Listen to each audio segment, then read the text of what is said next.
Baik. Assalamualaikum warahmatullahi wabarakatuh. Perkenalkan, saya Nur Sapta Suci Wulandari. Di sini saya akan memaparkan materi pendidikan budaya anti korupsi mengenai bentuk-bentuk korupsi. Nah, bentuk-bentuk korupsi ini ada apa aja sih? Di sini ada pemerasan, uang pelicin, lalu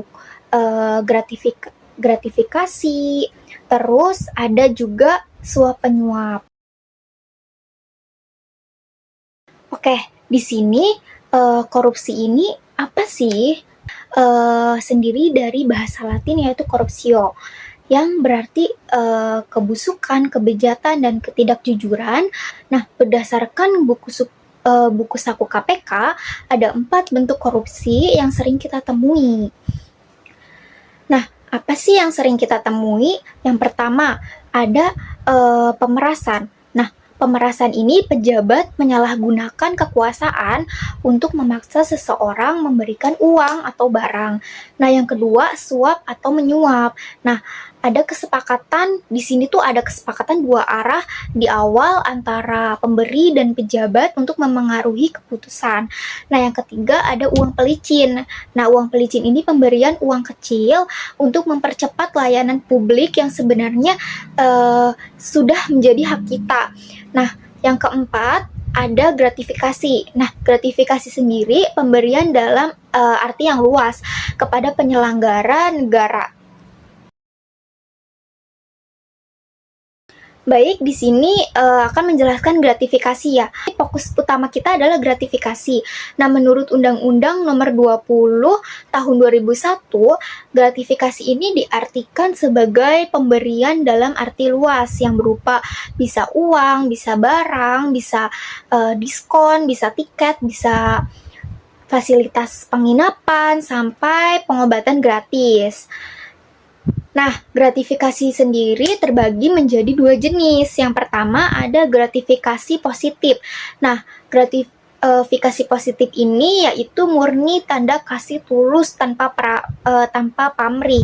Nah, yang kedua ini gratifikasi yang negatif. Nah, pemberian yang ada niat pamrih atau kepentingan terselubung di baliknya. Nah, di aturan hukumnya ini tegas dalam pasal 12B, gratifikasi ini akan dianggap sebagai suap jika berhubungan dengan jabatan dan berlawanan dengan kewajiban pejabat tersebut. Nah, namun di pasal 12C dijelaskan sifat suap itu gugur jika penerima melaporkannya ke KPK ini maksimal 30 hari. Kerja sejak diterima. Oke, baik, di sini ada contoh kasus dan perbedaannya ya. Nah, agar lebih jelas membedakannya dalam kehidupan sehari-hari, yang pertama ini ada contoh kontraktor memberi kado mobil mewah atau parsel saat anak pejabat ini menikah. Nah, ini contoh dari gratifikasi. Kenapa?